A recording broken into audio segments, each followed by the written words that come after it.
మనము గత వారము శక్తికి మించిన ప్రయాణం గురించి నేర్చుకున్నాం కదండి. ఇదే నిర్గమకాండం 12వ అధ్యాయంలోనే శక్తికి మించిన ప్రయాణము ప్రతి క్రైస్తవుని జీవితంలో ఉంది. దేవాది దేవుడు ప్రతి విశ్వాసిని ఎందుకు ఏర్పాటు చేసుకున్నాడు అని అంటే తన కొరకు కాదు. దేవుడు ఏదైతే తనకు ఆశీర్వాదాలు ఇస్తూ ఉన్నాడో, ఏ ఏ విషయాలను వారికి ప్రొవైడ్ చేస్తూ ఉన్నాడో, ప్రొవిజన్స్ ఇస్తున్నాడో వాటన్నిటినీ అనుభవిస్తూ తన కొరకు జీవించడం కాదు, కానీ ఆ ఆశీర్వాదాలను పొందుకుంటూ దేవుని పని చేయడానికి, దేవుని పనిలో ముందుకు సాగిపోవడానికి అని కొన్ని వచనాలను చూసి మనం నేర్చుకునే ప్రయత్నం చేశాం. అయితే ఈ పాత నిబంధనలో నిర్గమకాండంలోని విషయాలన్నిటిని ఒక్కసారి మనం జ్ఞాపకం చేసుకుంటే, ఇది ఇజ్రాయేలీల ఐగుప్తు దాస్యములో నుంచి కనాను ప్రయాణానికి, కనానులోకి వారు ఏ విధంగా ప్రవేశించారు, ప్రయాణంలో వారు ఎదుర్కొన్న ఇబ్బందులు ఏంటి, వారి మధ్యలో దేవుడు చేసిన అద్భుతాలు ఏంటి, దేవుని చిత్తం ఏంటి అనే విషయాలన్నీ అందులో దాచబడ్డాయి. ఈ నిర్గమకాండంలోని లేకపోతే ఈ పాత నిబంధనలోని ఏ ఏ విషయాలైతే మనకు దేవుడు రాయించాడో వీటన్నిటి యొక్క నెరవేర్పు క్రొత్త నిబంధన కదా. 2 నిబంధనలు ఉన్నాయి కదా మనకి, పాత నిబంధన, క్రొత్త నిబంధన. పాత నిబంధనలోని విషయాలన్నీ ఛాయ అయితే, షేడ్ అయితే, దాని యొక్క రియాలిటీ ఏంటి అని అంటే క్రొత్త నిబంధన. ఇవన్నీ కూడా పాత నిబంధనలో రాయబడిన ప్రతి మాట కూడా, ప్రతి వచనము కూడా, ప్రతి అధ్యాయము, ప్రతి గ్రంథము కూడా క్రీస్తు వారిని పాయింట్అవుట్ చేస్తుంది, క్రీస్తు వారి వైపు చూపించే ప్రయత్నం చేస్తుంది కదండి. ఈ నిబంధనలో ఉన్న ప్రతి అంశము కూడా మనము కొత్త నిబంధనలో నెరవేర్చబడ్డాయి అన్న విషయాన్ని మనం జ్ఞాపకం చేసుకోవాలి. ఈ విషయాలు మనకు తెలిసినవే అయినప్పటికీ ఒకసారి జ్ఞాపకం చేసే ప్రయత్నం చేస్తున్నాం. కొత్త నిబంధనలో, పాత నిబంధనలో ఉన్న విషయాలన్నీ కూడా కొత్త నిబంధనలో నెరవేర్చబడ్డాయి, క్రీస్తు వారిలో నెరవేర్చబడ్డాయి. ఈ అధ్యాయాన్ని ఇందాక చదవబడిన వాక్యాలను, వచనాలను మనం ఒకసారి జ్ఞాపకం చేసుకుంటే, ఇక్కడ ఒక పస్కా పండుగ గురించి రాయబడింది కదండి. పస్కా బలి, అది యెహోవాకు పస్కా బలి అని మనకు 12వ అధ్యాయంలో 11వ వచనం చివరి భాగంలో చూస్తాం. అది యెహోవాకు పస్కా బలి అని 11వ వచనం చివరి భాగంలో చూస్తాం. ఇది పస్కా బలి, పస్కా పండుగ. ఏంటి ఈ పస్కా పండుగ అంటే ఏంటి, ఈ పస్కా బలి ఏంటి అనే విషయాన్ని ఒకసారి ఆలోచన చేస్తే, మనం ఇందాక అనుకున్నట్టుగా ప్రతి విషయం కూడా క్రీస్తు వారి వైపు పాయింట్అవుట్ చేస్తుంది, క్రీస్తు వారిని చూపిస్తుంది. అదే విషయాన్ని మనం కొరింథీయులకు రాసిన మొదటి పత్రికలో ఒక్కసారి వచనాన్ని చూసి తర్వాత మళ్ళీ ఇక్కడికి వద్దాం. కొరింథీయులకు రాసిన మొదటి పత్రిక 5వ అధ్యాయము 7వ వచనంలో, మీరు పులిపిండి లేని వారు కనుక కొత్త ముద్ద అవుటకై ఆ పాతదైన పులిపిండిని తీసి పారవేయుడి, ఇంతేగాక క్రీస్తు అను మన పస్కా పశువు వధింపబడెను, క్రీస్తు అను మన పస్కా పశువు వధింపబడెను కదండి. కొత్త నిబంధనలో రాయబడిన మాట పస్కా పశువు. ఇందాక మనం చూసిన ఈ నిర్గమకాండం 12వ అధ్యాయంలో పస్కా బలి ఏదైతే ఉందో, అందులో పస్కా పశువును ఏదైతే వధిస్తూ ఉన్నారో, వధించమని దేవుడు రాయించాడో, ఆ పస్కా పశువు మరెవరో కాదు కానీ ప్రభువైన క్రీస్తు వారే అని పౌలు గారు మొదటి కొరింథీయులకు రాసిన పత్రికలో రాశారు. పస్కా పశువు ప్రభువైన క్రీస్తు వారు.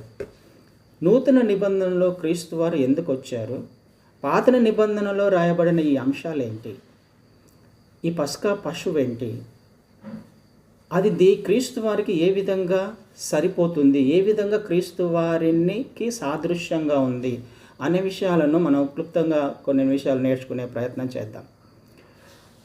ఇక్కడ దేవాది దేవుడు ఇజ్రాయేలీలతో మోషే ద్వారా మాట్లాడుతూ, మీరందరూ ఐగుప్తుని విడిచిపెట్టి వెళ్ళిపోవాలి. 9 తెగుళ్ళు అప్పటిదాకా తీసుకొని వచ్చారు, చివరి తెగులు తీసుకొని రాబోతున్నాడు. ఆ చివరి తెగులు వచ్చినప్పుడు ఇంకా అయిపోలా, తీసుకురాబోతున్నాడు. అయితే మీరు ఇప్పుడే ఒక పండుగ ఆచరించాలి అని దేవుడు మాట్లాడుతున్నాడు కదా. ఒక పస్కా పండుగను ఆచరించాలి. ఇశ్రాయేలీయుల సర్వ సమాజముతో ఈ నెల దశమి నాడు వారు తమ తమ కుటుంబముల లెక్క చొప్పున ఒక్కొక్కడు గొర్రెపిల్లనైనను మేకపిల్లనైనను, అనగా ప్రతి ఇంటిని ఒక గొర్రెపిల్లనైనా ఒక మేకపిల్లలైనను తీసుకొనవలెను. ఒక పండుగను మీరు ఆచరించాలి అని ముందుగానే చెప్తున్నాడు. సహజంగా మనం పండుగ ఎప్పుడు చేసుకుంటాం అంటే, ఒక పండుగ వచ్చింది అని అంటే, ఏ పండుగ కానీ, క్రిస్మస్ వచ్చింది, క్రిస్మస్ని మనం సెలబ్రేట్ చేసుకుంటున్నాం.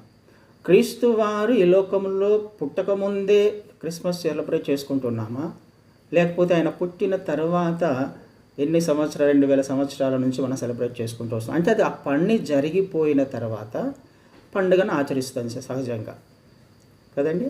పని జరిగిపోయిన తర్వాత, క్రీస్తు వారు పుట్టిన తర్వాత మనం పండుగ చేసుకుంటూ ఉన్నాం. ఒక బర్త్డే సెలబ్రేట్ చేసుకుంటున్నాం, పుట్టిన తర్వాతే కదా, ఒక సంవత్సరం అయిపోయిన తర్వాతే కదా మనం బర్త్డే సెలబ్రేట్ చేసుకుంటాం. ఏ అకేషన్ అయినా కానీ ఆ విషయం జరిగిపోయిన తర్వాత యానివర్సరీని మనం చేసుకునే ప్రయత్నం చేస్తాం. ఇక్కడ దేవుడు పండుగ చేసుకోమంటున్నాడు. ఎందుకు పండుగ చేసుకోవాలి? మీరు విడిపించబడబోతున్నారు. విడిపించబడ్డారా? అప్పటికి విడిపించబడలా. కానీ విడిపించబడక ముందే ఆయన ఒక పండుగను ఆచరించమంటున్నాడు. ఎందుకు? మీరు విడిపించబడబోతున్నారు. ఇది అర్థం కావడానికి మీకు ఒక మాట గుర్తు చేసే ప్రయత్నం చేస్తాం. మత్తయి సువార్త 21వ అధ్యాయంలో, మత్తయి సువార్త 21:22 వచనాన్ని చదువుతాను. 22వ వచనంలో, మరియు మీరు ప్రార్థన చేయనప్పుడు వేటిని అడుగుదురో అవి దొరికినవని నమ్మిన ఎడల మీరు వాటినన్నిటిని పొందుదురని వారితో చెప్పాను. ఇక్కడ నూతన నిబంధనలకు వచ్చేసరికి ఒక విషయాన్ని క్రీస్తు వారు మాట్లాడుతున్నారు. మీరు ప్రార్థన చేసేటప్పుడు మీరు ఏ ఏ విషయాల గురించి ప్రార్థన చేస్తున్నారో అవన్నీ కూడా మీరు పొందుకొని ఉన్నారు అని నమ్మి ప్రార్థన చేయండి అంటున్నాడు. అవి పొందుకున్నారా మీరు? ఇంకా పొందుకోలా. కానీ పొందుకోకముందే ఏం చేయమంటున్నాడు ఆయన? పొందుకున్నాను, నేను ఏ ఏ విషయాల గురించి అయితే ప్రార్థన చేస్తున్నానో వాటన్నిటిని నేను పొందుకున్నాను అని విశ్వాసముతో ప్రార్థన చేయమంటున్నాడు. దేవుని యొక్క ఉద్దేశం ఏంటి? ముందుగానే ఎందుకు ఆయన పండగ ఆచరించమంటున్నాడు, లేకపోతే ముందుగానే ఎందుకు ఆయన మిగతావన్నీ ప్రార్థన చేసిన అంశాలన్నీ పొందుకున్నాను అని ప్రార్థన చేయమంటున్నాడు? అందులో దేవుని యొక్క వాగ్దానాలు, లేకపోతే దేవుని యొక్క మాట తప్పిపోదు అని చెప్పడానికి. అందులో మనం ఎవరమైతే ప్రార్థన చేస్తున్నామో, దేవుడు ఎవరికైతే ఆ మాటలు చెప్తున్నారో వాళ్ళు దేవుని మీద విశ్వాసం ఉంచడానికి. అది జరిగిపోలా, కానీ జరుగుతుంది. కానీ జరుగుతుంది అని ఎవరు చెప్పారు? దేవుడు చెప్పాడు కదండి. లేఖనాలన్నీ కూడా, వాగ్దానాలన్నీ కూడా అవును ఆమెన్ అన్నట్టుగా ఉన్నాయి. మన జీవితాల్లో ఆ విషయాలు నెరవేర్చబడకపోయినప్పటికీ దేవుడు ఏమని మాట్లాడుతున్నాడు? నమ్మినవని, పొందుకున్నానని విశ్వాసముతో మీరు ప్రార్థన చేయండి. విశ్వాసముతోనే మీ ఆత్మీయ యాత్రను కొనసాగించండి. అందుకనే నూతన నిబంధనకు పాత నిబంధనకు తేడా ఏంటంటే, అక్కడ దేవుడు ముందుగానే అన్ని విషయాలు రాయించాడు. అదే విషయాలు మనకు నూతన నిబంధనలు కూడా కనపడతాయి. ఇవి ఆత్మీయ కోణంలో మనం ఆలోచించాల్సిన విషయాలు కొత్త నిబంధనలో. అక్కడ ఫిజికల్గా జరిగిన విషయాలు. ముందుగానే పండుగ ఆచరించమంటున్నాడు. ఎందుకు ముందుగానే ఆచరించాలి? దేవుడు ఒక మాట చెప్పాడు. దాని యందు నువ్వు ఎంతవరకు విశ్వాసం ఉంచుతున్నావు? విడిపించబడకపోయినప్పటికీ పండుగ చేసుకోమంటున్నాడు. ఎందుకు? విడిపించబడబోతున్నారు. నాకు ప్రార్థనలో నేను ఇంకా సమాధానం పొందుకోలే, కానీ పొందుకున్నాను అని ప్రార్థన చేయమంటున్నాడు విశ్వాసముతో కదా. ఆ విషయాన్నే ఫిలిప్పీలకు రాసిన పత్రికలు కూడా మనం ఒక మాట చూస్తాం. 4వ అధ్యాయంలో ఫిలిప్పీలకు రాసిన పత్రిక 4, 6, 7 వచనాలను చదువుతాను ఒకసారి. దేనిని గూర్చి చింతపడకుడి కానీ ప్రతి విషయంలోనూ ప్రార్థన విజ్ఞాపనముల చేత కృతజ్ఞతాపూర్వకంగా మీ విన్నపములు దేవునికి తెలియచేయడి. అప్పుడు సమస్త జ్ఞానమునకు మించిన దేవుని సమాధానము యేసుక్రీస్తు వలన మీ హృదయములకును మీ తలంపులకును కావలి ఉండును. దేనిని గూర్చి ఫస్ట్ చింతపడద్దు. చింతపడకుండా ఏం చేయాలి? ప్రతి విషయాన్ని కూడా ప్రార్థన విజ్ఞాపనముల చేత కృతజ్ఞతాపూర్వకముగా మీ విన్నపములు దేవునికి తెలియచేయండి. కృతజ్ఞతాపూర్వకంగా మీ విన్నపాలు, మీ అవసరతలు, మీ పరిస్థితులను దేవునికి తెలియచేయమంటున్నాడు. ఎలా తెలియచేయాలి? కృతజ్ఞతాపూర్వకంగా. ఎప్పుడు కృతజ్ఞత వస్తుంది మనకి సహజంగా అంటే థ్యాంక్స్ చెప్పమంటున్నాడు. కృతజ్ఞత అంటే థ్యాంక్స్ చెప్పమంటున్నాడు. ఎందుకు థ్యాంక్స్ చెప్పాలి? నేను చేసే ప్రార్థన ఇంకా నెరవేర్చబడలేదు కదా, నా అవసరతలు ఇంకా తీర్చలేదు కదా, నా చింత ఇంకా పోలేదు కదా, నేను దేని గురించి అయితే బాధపడుతున్నానో, నా చింత దేని గురించి అయితే ఉందో, నా సమస్య ఏదైతే ఉందో, దేని గురించి నేను బాధపడుతున్నానో ఈ విషయాలు ఇంకా నెరవేర్చబల్లా. కానీ వాక్యం ఏం సెలవిస్తుంది? కృతజ్ఞతాపూర్వకంగా నువ్వు తెలియచేయి. అంటే థ్యాంక్స్ చెప్తూ చెప్పమంటున్నాడు. అంటే ఈ విషయాలన్నీ నెరవేర్చబడ్డాయి అనే థ్యాంక్స్ ముందుగానే చెప్పమంటున్నాడు ఆయన. అంటే అక్కడ ఏమి దాచబడి ఉంది? అందులో నీకున్న విశ్వాసాన్ని దేవుడు పరీక్షించే ప్రయత్నం చేస్తున్నాడు. నువ్వు ఎవరి దగ్గరికి వెళ్ళావో, మాట ఎవరైతే ఇచ్చారో ఆ మాట ఇచ్చిన వాడు నెరవేర్చడానికి సమర్థుడు అనే విషయాన్ని నీలో బలపరచడానికి, నీలో స్థిరపరచడానికి, ఆయన మీద ఆధారపడి జీవించేలా చేయడానికి ఆయన చెప్పే ప్రయత్నం చేస్తున్నాడు ఈ మాటలన్నీ కూడా. ముందుగానే థ్యాంక్స్ చెప్పాలి. అయ్యా నువ్వు నాకు నెరవేర్చినందుకు నెరవేర్చబల్లా. అదే దానిని ఏమంటున్నాం మనం? విశ్వాసము. నిరీక్షించబడు వాటి యొక్క నిజ స్వరూపమే కదా. ఇంకా దానిని నేను పొందుకోలేదు, కానీ దాని యందు నాకు నిరీక్షణ ఉంది. అది ఒకరోజు పొందుకుంటాననే విశ్వాసం ఉంది. ఆ విషయాన్నే మనం నిర్గమకాండంలో చూస్తున్నాం. నీకున్న విశ్వాసాన్ని దేవుడు పరీక్షించే ప్రయత్నం చేస్తున్నాడు కదండి. ఇంకా విడిపించబడకపోయినప్పటికీ నువ్వు ఒక పండుగను ఆచరించాలి. ఆ పండుగలో నీ ప్రవర్తన ఎలా ఉందో దేవుడు చూసే ప్రయత్నం చేస్తున్నాడు. ఇజ్రాయేలీలు ఎలా ఉన్నారో చూసే ప్రయత్నం చేస్తున్నాడు. విడిపించబడకపోయినప్పటికీ ఒక పండుగను ఆచరించాలి. మన జీవితాలలో కూడా దేవుడు అదే కోరుకుంటున్నాడు. ఎంతవరకు నీ జీవితంలో విశ్వాసం కలిగి ఉన్నావు? నీ సమస్యల్లో ఉన్నప్పటికీ, నీ పరిస్థితులు అననుకూలంగా ఉన్నప్పటికీ, నువ్వు ఏ స్థితి గుండా వెళ్తున్నప్పటికీ కూడా నువ్వు నిజంగానే దేవుని యందు విశ్వాసం ఉంచినట్లయితే, ఆయన మార్గంలో నడవడానికి ఇష్టపడుతూ ఉన్నట్లయితే, నువ్వు చేయాల్సిన విషయము నువ్వు పండుగను ఆచరించాలి. నీ జీవితము సంతోషంగా ఉండాలి, ఆనందంగా ఉండాలి. ఎందుకు? మాట ఇచ్చినవాడు, వాగ్దానం చేసినవాడు, నడిపించేవాడు, రక్షించేవాడు, విమోచించేవాడు నమ్మదగినవాడు కాబట్టి. మనం సేవించే దేవుడు నమ్మదగినవాడు కాబట్టి ముందుగానే నేనేం చేయాలి? కృతజ్ఞతగా నా ప్రతి అవసరతను ఆయన వద్దకు తీసుకువెళ్ళాలి. ముందుగానే నేను సంతోషించాలి. నేను పొందుకున్నాను అనే ఆనందము నీలో ఉండాలి అనే విశ్వాసాన్ని బలపరచడానికి దేవుడు ఈరోజు మాట్లాడుతున్న మాటలు అవి కదండి.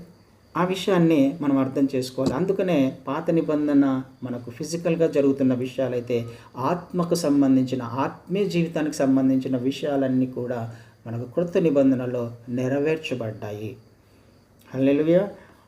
అది ఇంకొక మాట తర్వాత వచనం చూస్తాం. మీరు ఇజ్రాయేలీల సర్వ సమాజముతో ఈ నెల దశమి నాడు అని రాయబడింది. దశమి నాడు. దశమి నాడు అని అంటే ఇంగ్లీష్లో 10th day of this month అని ఉంటుంది. అంటే 10వ దినము, 10వ రోజు. దశమి నాడు అంటే ఆ నెలలో 10వ రోజున మీరు ఒక పని చేయాలి. ఏం చేయాలి? అక్కడ ఒక గొర్రె పిల్లను కానీ మేక పిల్లను కానీ తీసుకొని మీ ఇంట్లో పెట్టుకోవాలి. ఒక గొర్రె పిల్ల లేకపోతే మేక పిల్ల, ఇవి మీ ఇంట్లో పెట్టుకోవాలి. 10వ రోజు, అది యాక్చువల్గా నిసాన్ మాసంలో అనుకుంటాను, అది ఆ నెలలో 10వ రోజు మీరు దగ్గర పెట్టుకొని ఎప్పటి వరకు పెట్టుకోవాలి? 7వ వచనంలో ఈ నెల 14వ దినము వరకు మీరు దానిని ఉంచుకొనవలెను. మీరు 10వ రోజున ఒక మేక పిల్లను తీసుకోవాలి, లేకపోతే ఒక గొర్రె పిల్లను తీసుకోవాలి. అది తీసుకొని దానిని మీ వద్ద 14వ రోజు వరకు మీరు పెట్టుకోవాలి. అంటే 5 days పెట్టుకోవాలి మీ దగ్గర. ఈ 5 days ఏంటి? దీనిని అబ్జర్వేషన్ పీరియడ్ అంటాం. అంటే అక్కడ దోషము, నిర్దోషమైన అనే మాట కూడా మనం 6వ వచనంలో చూస్తాం. నిర్దోషమైన ఏడాది మగపిల్లను తీసుకోవాలి అని రాయబడింది. నిర్దోషమైన ఒక ఏడాది గొర్రె పిల్లను తీసుకొని అది మీ వద్ద 5 days, 5 రోజులు మీ దగ్గర పెట్టుకోవాలి. ఈ 5 రోజులలో మీరు గమనించాల్సింది ఏంటి? అది నిజంగానే నిర్దోషంగా ఉందా? అది ఏ దోషము లేక, లేకపోతే ఏ లోపము లేక, కుంటిది గుడ్డిది అలాంటివి కాకుండా ఉన్నాయా? అది చాలా పవిత్రంగా ఉందా? ఏ లోపము లేకుండా నిర్దోషంగా ఉందా? ఈ 5 రోజులలో మీరు దానిని అబ్జర్వ్ చేయాలి. ఒకవేళ ఏదైనా లోపం కనిపిస్తే దానిని తీసి దానిని మార్చివేయాలి. నిర్దోషమైనది మాత్రమే బలి అర్పించబడాలి. దానిని మాత్రమే దేవుడు అంగీకరిస్తాడు. దోషమున్నా, లోపమున్నా, ఏ సమస్య ఆ గొర్రె పిల్లలు కానీ మేక పిల్లలు కానీ ఉన్నట్లయితే దానిని దేవుడు అంగీకరించడు, యాక్సెప్ట్ చేయడు. నిర్దోషమైనది కదండి. 5 రోజుల్లో పెట్టుకోవాలి. ఇందులో మనం నేర్చుకోవాల్సిన విషయం ఏంటి? ప్రభువైన క్రీస్తు వారు యెరూషలేములోకి రాజుగా ఏ రోజు ప్రవేశించాడు? క్రీస్తు వారు గాడిద పిల్ల మీద యెరూషలేములోకి 10వ రోజున ఏప్రిల్, మన నెలల ప్రకారం అయితే ఏప్రిల్ 10వ రోజున ఆయన యెరూషలేములోకి ప్రవేశిస్తాడు. ఇక్కడ రాయబడిన మాట, మీరు ఏప్రిల్ 10వ తారీఖు కదా ఇక్కడ రాయబడిన మాట, మీరు దశమి నాడు 10వ తారీఖున మీరు గొర్రెపిల్లను పెట్టుకోవాలి. 5 రోజులు పెట్టుకోవాలి దాన్ని. ప్రభువైన క్రీస్తు వారు యెరూషలేములోకి ఏప్రిల్ 10వ తారీఖున ప్రవేశిస్తాడు రాజుగా. ఆ విషయాన్ని లూకా సువార్తలు అన్ని 3 సువార్తల్లో రాయబడింది. కానీ ఒక మాట చూసే ప్రయత్నం చేద్దాం. లూకా సువార్త 19వ అధ్యాయం 38వ వచనాన్ని చూస్తే, లూకా సువార్త 19:38వ వచనం. ప్రభు పేరిట వచ్చు రాజు స్తుతింపబడునుగాక, పరలోకమందు సమాధానమును, సర్వోన్నతమైన స్థలములలో మహిమయు ఉండునుగాక. ప్రభు పేరిట వచ్చు రాజు స్తుతింపబడునుగాక. ఆ రోజు ఏ రోజు అది? మట్టల ఆదివారం అంటాం కదండి, పామ్ సండే. ఆదివారమున ఏప్రిల్ 10వ తారీఖున ఆయన యెరూషలేములోకి ప్రవేశిస్తాడు రాజుగా. ఎన్ని రోజులు ఉంటాడు అక్కడ ఆయన? 5 రోజులు ఉంటాడు కదండి. 5 రోజులు అక్కడనే ఉండి మిగతా విషయాలు ఏవైతే బోధించాలో ఆ విషయాలన్నీ కూడా వారికి బోధిస్తూ వస్తాడు. అన్ని విషయాలు కూడా క్రీస్తు వారి యొక్క జనన మరణ పునరుద్ధానాలకు సంబంధించినవిగానే మనము అర్థం చేసుకోవాలి. పాత నిబంధనలో అన్ని విషయాలు కూడా క్రీస్తు వారి వైపు మాత్రమే పాయింట్అవుట్ చేస్తాయి. అన్ని క్రీస్తు వారినే చూపిస్తాయి. ఈ విషయము మనం నేర్చుకునే ప్రయత్నం చేస్తూ ఉన్నాం. 5 రోజులు మీ వద్ద ఉంచుకోవాలి. క్రీస్తు వారు మట్టల ఆదివారాన యెరూషలేములోకి ప్రవేశిస్తాడు. 5 రోజులు ఆయన అక్కడ ఉంటాడు కదండి. 5 రోజులు, చివరి 5 days ఆయన అక్కడ చేయవలసిన పనులన్నీ, చివరి దినాలలో చేయవలసిన పనులన్నీ కూడా ఆయన అక్కడ చేస్తున్నట్టుగా మనం చూస్తూ ఉన్నాం కదండి. అది తర్వాత అక్కడ రాయబడిన మాట మరొకసారి 3వ వచనాన్ని చదువుదాం. 12వ అధ్యాయము నిర్గమకాండము 12వ అధ్యాయం 3వ వచనాన్ని చదివితే అక్కడ ఒక గొర్రె పిల్లనైనను మేక పిల్లనైనను అనే మాట రాయబడింది. ఇక్కడ గొర్రెపిల్ల, మేకపిల్ల. యాక్చువల్గా సహజంగా గొర్రె పిల్లలనే కదా మనం తీసుకోవాల్సింది. మేకపిల్లలు కూడా రాయబడ్డాయి ఇక్కడ. ఏంటి గొర్రెపిల్లకి మేకపిల్లకి ఎందుకు రెండింటిని తీసుకోమన్నాడు? మత్తయి సువార్త 25వ అధ్యాయంలో మనం అక్కడ రెండింటిని వేరుపరిచినట్టుగా చూస్తాం కదా. గొర్రెలను ఒకవైపు, మేకలను ఒకవైపు ఆయన సపరేట్ చేసినట్టుగా చూస్తాం. గొర్రెలకు మాత్రమే పరలోక రాజ్యంలో ప్రవేశం ఉంది, మేకలకు మాత్రం పరలోక రాజ్యంలో ప్రవేశం లేదు. అయితే అక్కడ ఫిజికల్గా గొర్రెలు మేకలు అని కాదు, కానీ గొర్రె పిల్లకు ఉన్న లక్షణాలు ఎవరికైతే ఉన్నాయో వాళ్ళు ఆశీర్వదించబడిన వాళ్ళకు పరలోక రాజ్యంలో స్థానం ఉంది. మేకపిల్లకు ఉన్న లక్షణాలు ఎవరికైతే ఉన్నాయో వాళ్ళు శపించబడిన వారికి పరలోక రాజ్యంలో స్థానం లేదు.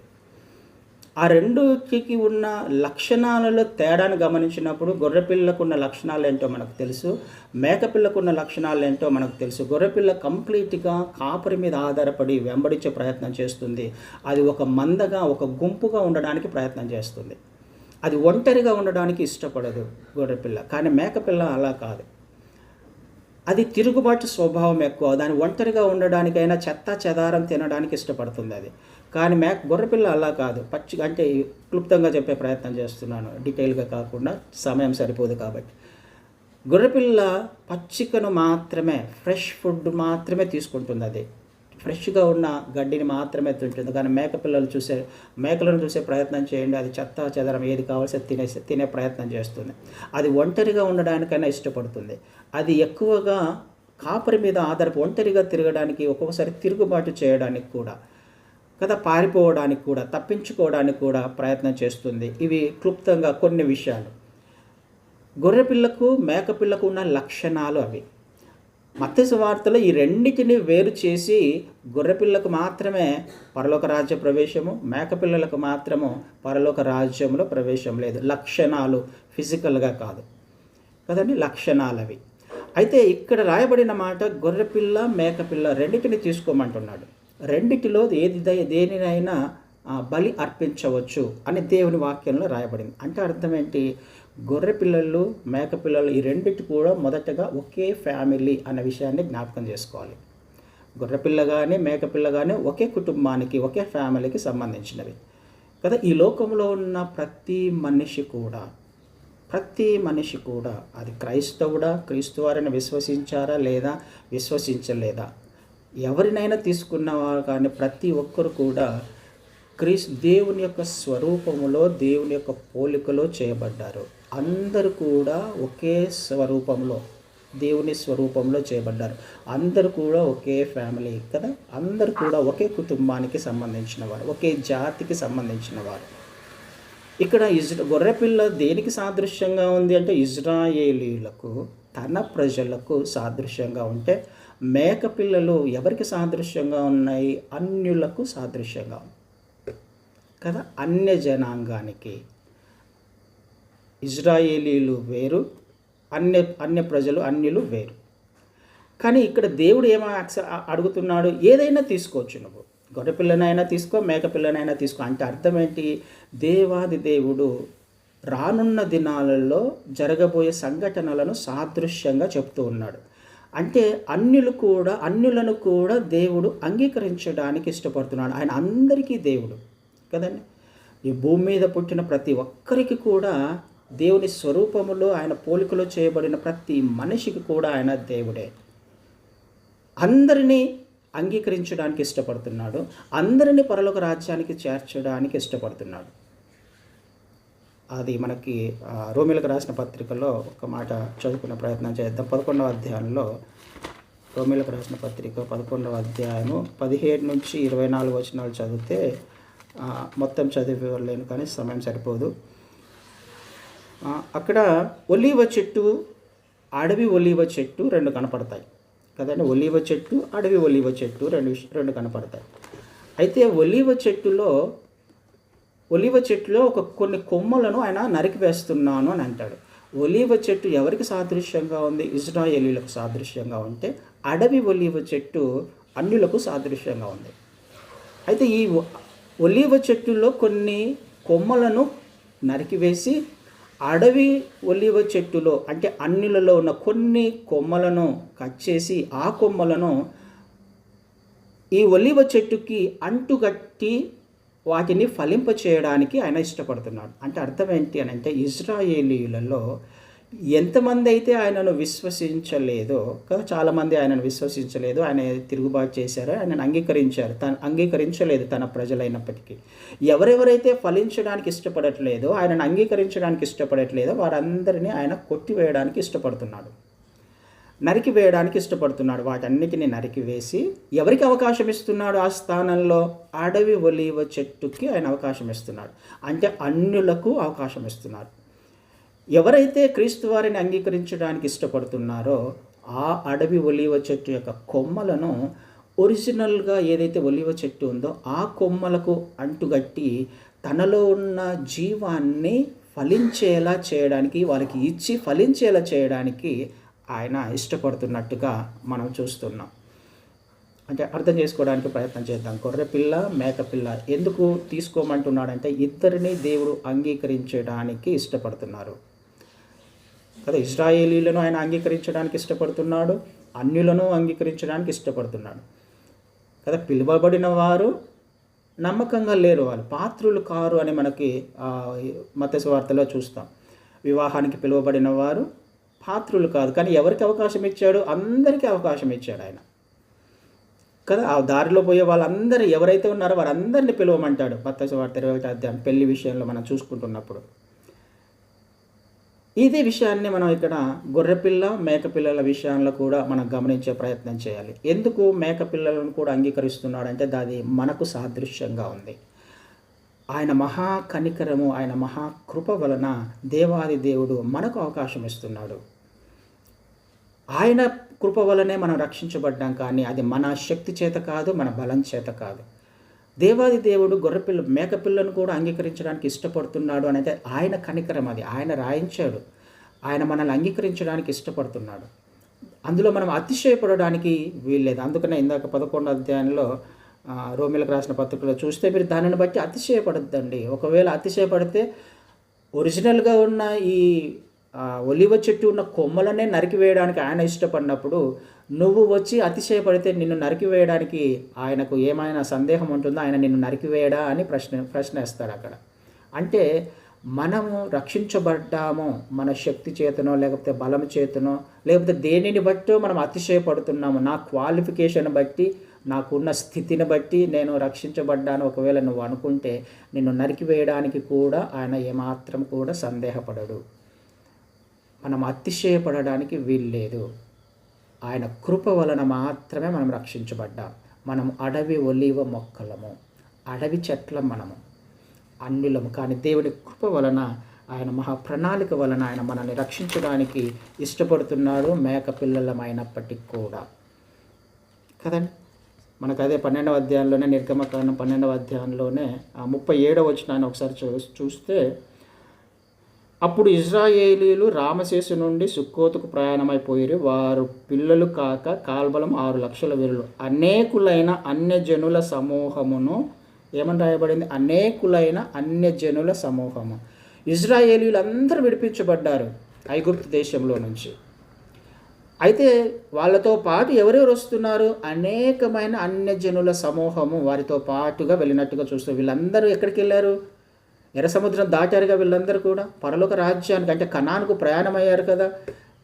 ఇజ్రాయేలీలను మాత్రమే. అయితే వీరిని కూడా ఎందుకు అంగీకరిస్తున్నాడు? అన్యజనులను కూడా ఎందుకు అంగీకరించాడు ఆయన? ఎందుకు నడిపించాడు? ఎందుకు ఇష్టపడ్డాడు? ఈ విషయాన్ని మనకు అర్థం కావడానికి అక్కడ మేకపిల్లలు అని రాయబడ్డది కదండి. మేకపిల్లలు కూడా అంగీకరించడానికి ఆయన ఇష్టపడుతున్నాడు. అనేకమైన మిశ్రిత జనము బయలుదేరింది ఐగుప్తు దేశంలో నుంచి. ఈ విషయాన్ని మనం అర్థం చేసుకోవాలి. అయితే అక్కడ నిర్దోషమైన ఏడాది గొర్రెపిల్ల, ఏడాది మగపిల్లను తీసుకోవాలి అని రాయబడింది. నిర్దోషమైన, దోషము లేని, లోపము లేని కదండి. దోషమున్నదాన్ని దేవుడు అంగీకరించడు. ప్రభువైన క్రీస్తు వారు ఈ లోకంలో పాపము లేనివాడిగా జన్మించాడు, పాపము లేనివాడిగా జీవించాడు కదండి. ఎవరు పస్కా పశువు అని అంటే గొర్రెపిల్లగా ప్రభువైన క్రీస్తు వారు లోక పాపములను మోసుకొని పోవడానికి వచ్చిన దేవుని గొర్రెపిల్ల, నిర్దోషమైన గొర్రెపిల్ల. ఆ గొర్రెపిల్ల వధించబడాలి అని అంటే నిర్దోషిగా ప్రభువైన క్రీస్తు వారు ఏ విధంగా అయితే ఈ లోకంలో జీవించాడో అలాంటి నిర్దోషమైన గొర్రెపిల్లను తీసుకోవాలి. అందుకనే సాదృశ్యము అది ఇది కంపేర్ చేసే ప్రయత్నం చేస్తున్నాను. అయితే నిర్దోషమైనది, లోపము లేనిది. క్రీస్తు వారు కూడా ఒకచోట అంటారు కదా యోహాను సువార్తలో, నాలో పాపం ఉన్నదని ఎవరైనా స్థాపించగలరా అంటారు కదండి. అట్లాగే మత్తయి సువార్త పిలాతు కూడా క్రీస్తు వారిని అని అంటాడు, ఈయనలో నాకు ఏ దుష్కార్యము కనపడలేదు, ఈయనలో ఏ దోషము లేదు అని పిలాతు కూడా అంటాడు. పేతురు రాసిన పత్రికలో ఆయన నోట ఏ కపటము లేదు అని అంటాడు. అంటే అందరూ గ్రహించినది, లేఖనాలలో రాయబడినది, ప్రభువైన క్రీస్తు వారు పస్కా పశువుగా వచ్చారు, నిర్దోషమైన గొర్రెపిల్లగా నివాసం చేశాడు, జీవించాడు కదండి. అది మనకు అర్థం కావాలి. క్రీస్తు వారికి సాదృశ్యంగా ఉన్న నిర్దోషమైన గొర్రెపిల్ల. అయితే అక్కడ రాయబడిన మాట ఏడాది మగపిల్ల అంటే మనకు తెలుసు, అంటే క్రీస్తు వారు ఈ లోకంలో మగపిల్లవాడిగా పుట్టాడు కదా, జ్యేష్ఠునిగా పుట్టాడు. అయితే ఏడాది గొర్రెపిల్లను మాత్రమే తీసుకోవాలి అని అంటున్నాడు. ఎందుకు ఏడాది గొర్రెపిల్లను మాత్రమే? ఏడాది లోపల గొర్రెపిల్లనే తీసుకోవాలి. ఏడాది దాటితే అది అంగీకరించబడదు. ఏడాది దాటకూడదు, ఏడాది లోపలే తీసుకోవాలి. ఎందుకు ఏడాది లోపలే? సహజంగా ఈ గొర్రెపిల్లలంట సంవత్సరము నుంచి సంవత్సరమున్నర వయసు వచ్చినప్పటికీ అది మేటింగ్కి ఆడగొర్రె పిల్ల దగ్గరికి వెళ్తుంది. సంవత్సరము దాటిన తర్వాత దానికి మన భాషలో చెప్పాలంటే యుక్త వయసు వస్తుంది. అంటే మేటింగ్కి వెళ్తుంది, ఆడగొర్రె దగ్గరికి వెళ్తుంది సంవత్సరం దాటిన తర్వాత. అంటే అది తిరిగి అపవిత్రపరచబడుతుంది, అది బలి అర్పించడానికి పనికిరాదు. అది సంవత్సరము దాటింది అని అంటే అది తిరిగి ఆడగొర్రె దగ్గరికి వెళ్ళినప్పుడు, అది అపవిత్రపరచబడినప్పుడు ఈ గొర్రెపిల్ల బలి అర్పించడానికి, సాక్రిఫైజ్కి అర్హత లేదు దానికి. అందుకనే ఏడాది లోపలనే గొర్రెపిల్లను తీసుకోవాలి. ప్రభువైన క్రీస్తు వారికి వివాహం కాలేదు, ఈ విషయం మనకు తెలుసు. అందుకనే ఆ గొర్రెపిల్ల వివాహం కాకముందే, లేకపోతే మేటింగ్‌కు వెళ్ళకముందే, ఆడగొర్రెతో కలవకముందే ఆ గొర్రెపిల్లను జాగ్రత్తగా ఈ 5 రోజులు భద్రపరచాలి. ఈ 5 రోజుల తర్వాత దానిని ఆ రోజు సాయంత్రం బలి అర్పించాలి కదండి. ఆ మేటింగ్‌కు వెళ్ళకముందే ఆ ఏడాది గొర్రెపిల్లను బలిగా అర్పించాలి. ఈ విషయాలు స్పష్టంగా దేవాది దేవుడు మన కొరకు రాయించాడు. ఆల్మోస్ట్ టైం అయిపోయింది కదా. సరే, తర్వాత వచనాల తర్వాత నెక్స్ట్ వీక్ నేర్చుకునే ప్రయత్నం చేద్దాం. సో ఏది ఇక్కడ రాయబడిన కానీ ప్రభువైన క్రీస్తు వారికి ఇది సాదృశ్యంగా ఉంది. 5 రోజులు అక్కడ 5 రోజులు వాళ్ళ వద్ద ఉండాలి. 5 రోజులు ప్రభువైన క్రీస్తు వారు ఆదివారం నుంచి గురువారం వరకు, గురువారం అరెస్ట్ చేయబడతాడు కదా. గురువారం అరెస్ట్ చేయబడిన తర్వాత శుక్రవారానికి ఆయన శిలువ మీద మరణిస్తాడు. ఈ 5 రోజులు గొర్రెపిల్ల తన వద్ద ఉండాలి. అది సాయంకాలమున అది బలి అర్పించబడాలి. ప్రభువైన క్రీస్తు వారు ఏ రోజైతే మరణించాడో ఆ 5 రోజుల తర్వాత, 5 రోజులు పెట్టుకోవాలి, 5 రోజుల తర్వాత ఆ సాయంకాలాన దానిని చంపివేయాలి, దానిని బలి అర్పించాలి అని మనం ఈ వచనాలలో చూస్తాం. తర్వాత అంశాలను మళ్ళీ డీటెయిల్గా కొన్ని విషయాలు నేర్చుకునే ప్రయత్నం చేద్దాం వచ్చే వారం. Thank you brother, thank you so much.